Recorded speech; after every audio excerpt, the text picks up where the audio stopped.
62.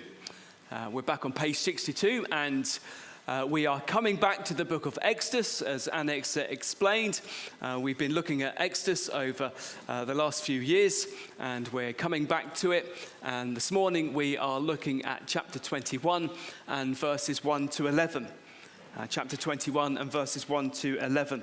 And we've got a sermon search prize for Joshua.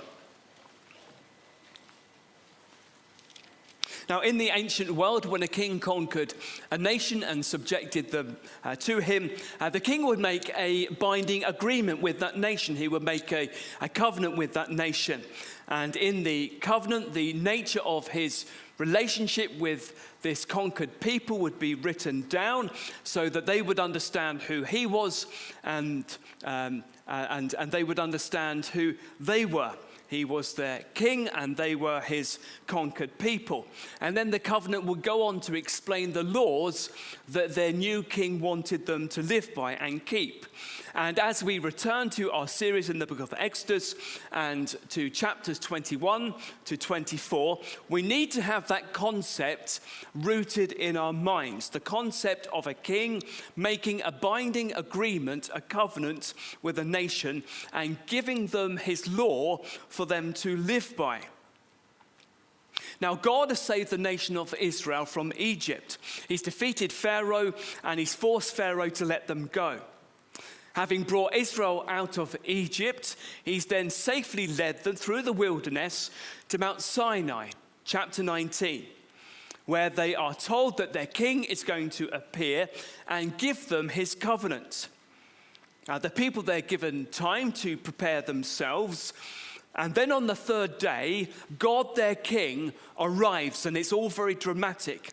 There is thunder and lightning and thick cloud and a sound of a trumpet blast. And the whole mountain shakes violently and is covered with fire and smoke.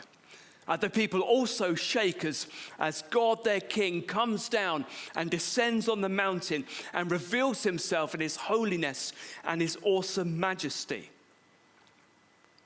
He then sets out for them, chapter 20 and verse 2, the nature of their relationship with him.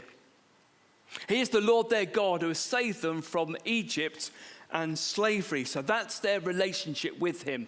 He is their Lord and they are his rescued people. Having outlined the nature of his relationship with them, from chapter 20 and verse 3 to verse 21, he then gives them 10 laws that he wants them to live by. What are they? God tells them, "You shall have no other gods before me. You shall not make any carved images. You shall not take my name in vain. You shall keep the Sabbath day holy. You shall honor your parents. You shall not murder. You shall not commit adultery. You shall not steal. You shall not tell lies, and you shall not covet." And they are the 10 laws that God the King wants the nation of Israel to keep. And of course, they are summed up elsewhere in those 2 great commandments. You shall love the Lord your God with all your heart, with all your soul, with all your strength, and with all your mind. And you shall love your neighbor as yourself. Then from chapter 20, verse 22, to the end of chapter 23, he gives them what is called the Book of the Covenant. If you were to look on page 65 and chapter 24 and verse 7, you will see that exact description being used. The Book of the Covenant. So you've got the 10 Commandments and you've got the Book of the Covenant. Now the 10 Commandments are linked to the Book of the Covenant, but they are also distinct from the Book of the Covenant. And we see that in a number of ways. So, for example, God gave the 10 Commandments directly to the people. They heard his voice as he spoke from the mountain. They heard him give them the 10 Commandments. But he gave the Book of the Covenant to the people through Moses. God himself wrote down the 10 Commandments on those tablets of stone, but it was Moses who wrote down the Book of the Covenant, presumably on parchment. The words that are used to refer to the 10 Commandments and the Book of the Covenant are different. So the Ten Commandments, they're linked to the Book of the Covenant, but they are also distinct from the Book of the Covenant. And so you ask the question, well, what is the Book of the Covenant? What is the Book of the Covenant? Well, the Book of the Covenant was given by God to the nation of Israel to show them how to put the Ten Commandments into practice.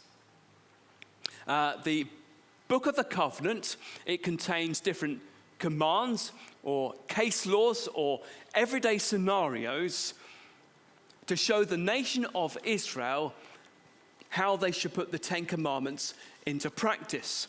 So, for example, the sixth commandment from the Ten Commandments, the sixth commandment is, you shall not murder, which seems pretty clear and straightforward.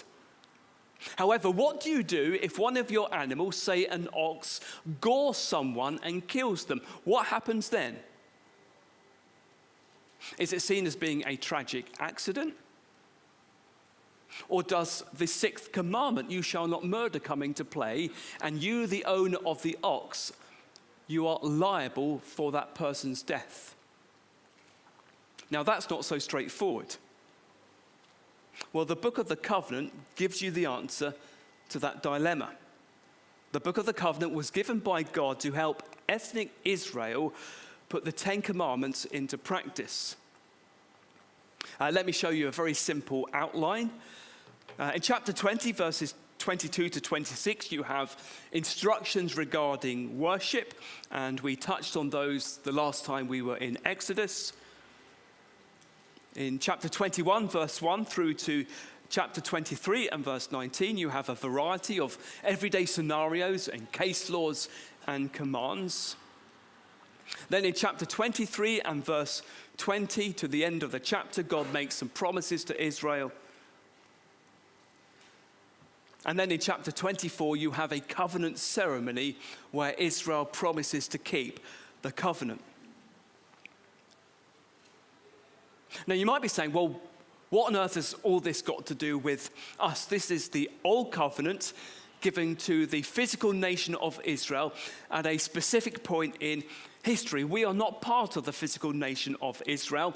We live in the UK. And we are not under the old covenant. Jesus has fulfilled the old covenant. We live in a different era within God's salvation plan. We are under the new covenant that has been put in place at the cross. Well, people have often understood the Old Covenant to contain three categories of law. You have moral law, you have civil law, and you have ceremonial law. Now, it's not quite as clear-cut as those three categories, and the Bible itself never explicitly defines them and puts them into those three categories, but they are helpful to keep in mind. The moral law is God's universal standard of righteousness, like, for example, the laws that we find in the Ten Commandments. And of course, as we read the New Testament and we hear the teaching of Jesus, we will see how moral law, it continues today. And Jesus teaches it, the New Testament teaches it, at an even deeper level than was taught under the Old Covenant. And the Book of the Covenant will remind us of that. Then you've got the civil law, Israel's legal system at this time. The different kind of systems it had in society, the civil laws, and much of the Book of the Covenant is about the civil laws that they were had put into place at the time, God put into place. And though we live in the UK and we're not under this civil law, we can still learn principles from it. And then the ceremonial law consisted of sacrifices and symbols related to Israel's old covenantal worship. And though this has been fulfilled in Jesus, it still blesses us as it points us to him and reminds us of our salvation. Now, we're going to begin this new part in our series in Exodus by looking at chapter 21 and verses 1 to 11. And you will see that it starts with the topic of slavery. And you say, well, as it begins to look at some of these horizontal laws and everyday scenarios in terms of relationships between people in Israel, why does God start with slavery? Why is it first on the list? And the honest answer is, I don't know. We're not told. I suspect it's partly because Israel themselves have very recently been slaves. And God is telling them that they need to treat their slaves very differently to how they have been treated. And they need to treat their slaves very differently to how the pagan nations around them treated their slaves. Israel is to be a light to the Gentiles. I also suspect that God put it at the top because it shows God's heart for the most vulnerable in society. Now, in giving these laws regarding the treatment of slaves, God is not promoting slavery. Rather, he is regulating it and he's curbing it as he does with other things in the Bible, like divorce. He's working within the mess and the hard-heartedness of sinful humanity. It's also important to understand that when it's talking about slavery here in this passage, it's describing something very different to the transatlantic slave trade and all of its evil practices. In listening to a sermon on this passage in preparation, the person preaching gave 6 differences between the slavery that's described here and the transatlantic slave trade, and I pass them on to you. Firstly, the slaves here have not been forced into slavery against their will. You can see that in verse 16. They've not been stolen or kidnapped. They are willing slaves. Secondly, their slavery was time limited. You can see that in verse 2. Thirdly, this is not ethnic slavery, verse 2. These are Hebrew slaves. Fourthly, mistreatment of slaves was forbidden.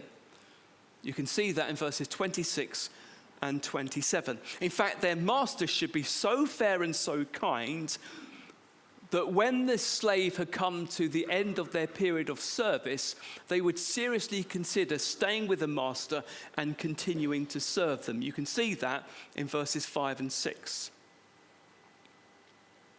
Fifthly, if a slave ran away from their master, presumably because their master was cruel, and if they sought refuge with you, you were to welcome them, you were to protect them, and you were to not hand them back to their master.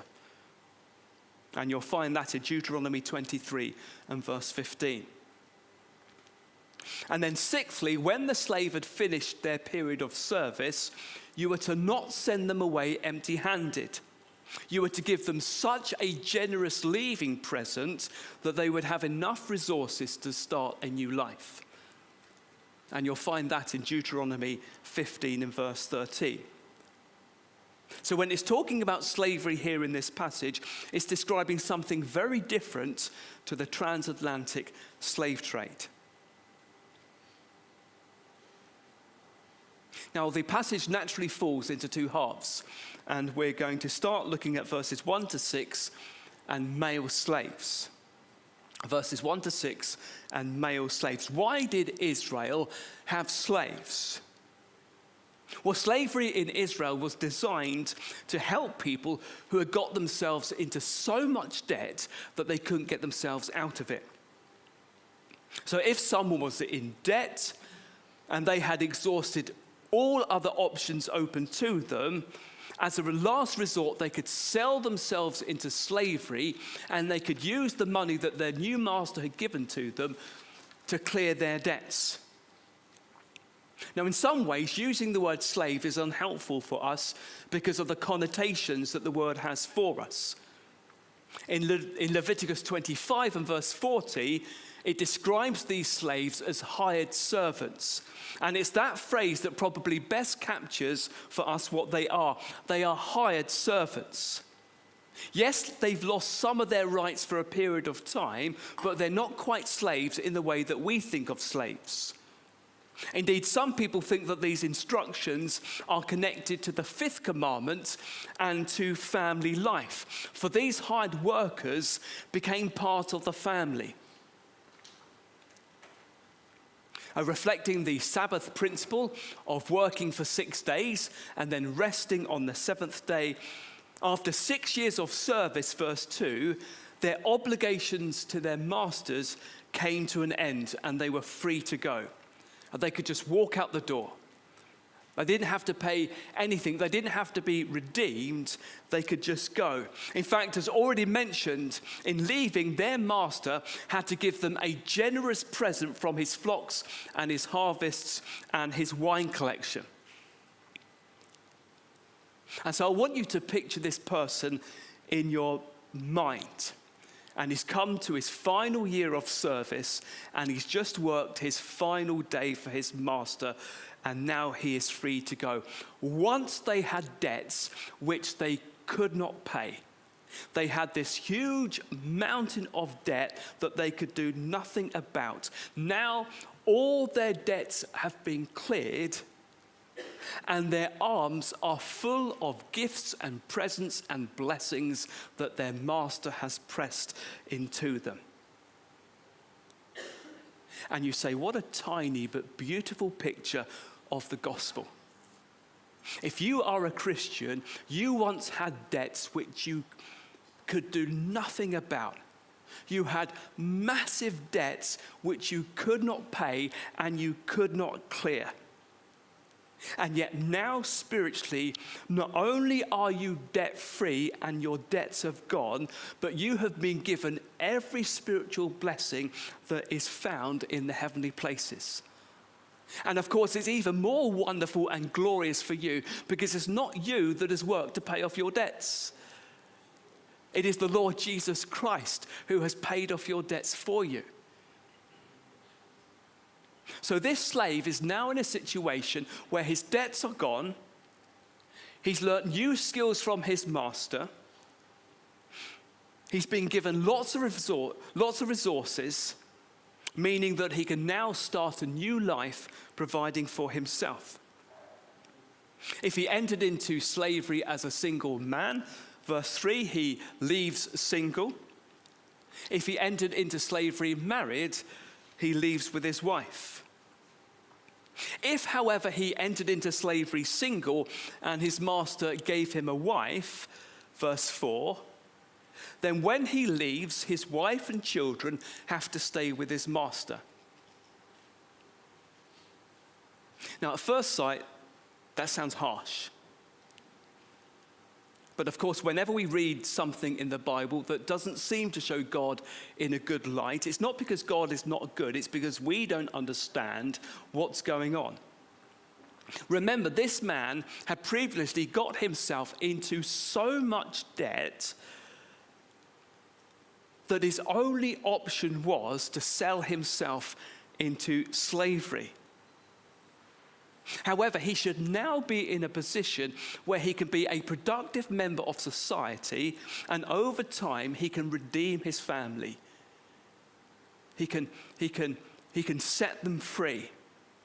He can purchase his family's freedom. If he can't purchase his family's freedom, maybe because he's useless with money, maybe that's the reason why he got himself into so much debt in the first place, or maybe he's so selfish and he is always spending his money on himself. If he can't purchase his family's freedom, then his family are still going to be cared for and provided for by the master. So it was a way of protecting vulnerable people. Now, of course, in this situation, there was another option open to the slave, verses 5 and 6. If the slave plainly says, so they're saying this willingly and without any pressure from the master, if the slave plainly says, I love my master, my wife and my children, I will not go out free. Then his master shall bring him to God. That's thought that he's probably brought before judges and witnesses, so that witnesses and judges can ensure that he's not being forced into what he's going to do. His master shall bring him to God, And he shall bring him to the door or the doorpost, and his master shall bore his ear through with an awl, as a metal tool, and he shall be his slave forever. So masters were to be so fair and so kind that this was to be a genuine option for the slave. And they, on occasions, would be willing, wanting to stay with their master and devote themselves to a life of service to him, and to be willing to bear the mark of that in their ear for the rest of their lives. Slavery in Israel was to be very different to slavery amongst the pagan nations. Israel was to be a light to the Gentiles. So that's male slavery. Let's go on to verses 7 to 11. And here we see a form of female slavery being described. And as we read verses 7 to 11, we say, well, what on earth is going on here? Why are female servants being treated differently to male servants? Because male servants are allowed to leave after 6 years. But in verse 7 it says that female servants, they're not free to leave after 6 years. And you say, well, what's going on? Well, I think that the situation in verses 7 to 11 is very different to the situation in verses 1 to 6. It's not that God loves his daughters less. It's a different scenario. It's a different form of slavery. In verses 7 to 11, a father is pledging his daughter to be married to someone in exchange for money. It could be marriage to the master, or verse 9. It could be marriage to the master's son. In their society, fathers who were very poor, they would sometimes arrange marriages for their daughters in this way to people who were wealthier than them. And it was a means of ensuring that their daughters were lifted out of poverty and were provided for. You notice in verse 9 that the female slave was not to be thought of as a slave, but as a valued member of the family with full family rights. If she was pledged to be married to the master's son, the master was to view her as his own daughter. So this is why after 6 years, female servants weren't free to leave. It was because it was a different situation. This is a marriage situation. Now, what happens, verse 8, if her new husband finds that he doesn't like her personality, or they don't get on, or whatever? Well, that doesn't give him the right to mistreat her or abuse her. That is never acceptable in any situation. And he's not allowed to sell her to a pagan nation where she would almost certainly be mistreated and abused. No, he is to allow her family to redeem her. And you notice whose fault it is, verse 8, if he doesn't enjoy the relationship and the marriage comes to an end. It's his fault. He's in the position of power, and he is the one who has broken faith. What about another situation? Verse 10. What about if the master goes and marries another woman and has a second wife?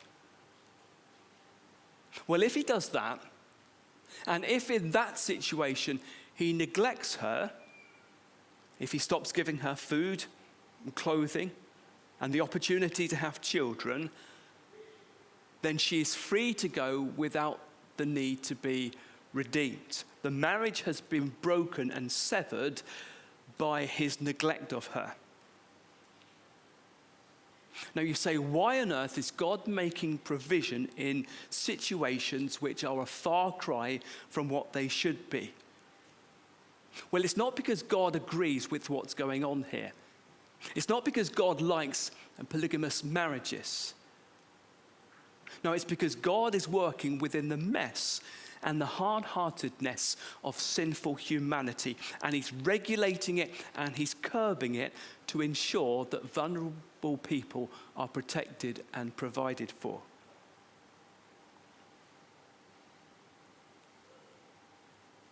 And so as we come towards an end, let me apply this passage in 4 ways to us. Firstly, as God worked within the mess and the muck of sinful humanity, see God's compassionate heart and kindness for the most vulnerable. As God worked within the mess and the muck of sinful humanity, see God's compassionate heart and kindness for the most vulnerable. See how God cares for them. See how God protects them. See how God hates it when people are mistreated and abused and taken advantage of. And see how we are to be concerned about them as well. See how we are to care for and to protect and to pray for and to look out for the most vulnerable who are around us. For example, slavery is not a thing consigned to the past. Slavery and human trafficking continues today in different forms. And that should break our hearts. Secondly, and I know that it's not exactly the same thing, but if you employ others or you are a manager or you oversee others, remember that you too have a master in heaven. And when Paul addresses the masters of slaves in Colossians 4, I wonder whether he's drawing on passages like this one.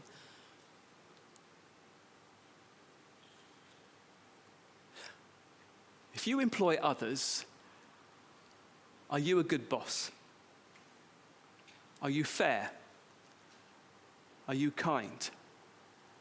Are you someone who your employees would like to work for a long time? Or are you someone who they are afraid of and they can't wait to be free from your employment and they're looking for another job? Thirdly, see the gospel. See the gospel. You think about this slave in verses 5 and 6. Think about this slave in verses 5 and 6 and is willing to and freely, he wants to devote himself to his master, to be his slave for the rest of his life.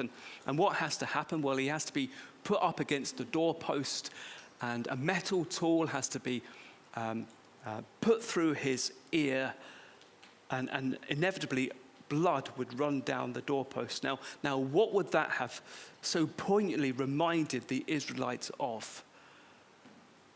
Surely in their minds they would be going back to Egypt and the Exodus and the Passover lambs and their blood which had been shed, which was painted and which would have run down the doorpost, and reminding them of how they had been saved from God's judgment.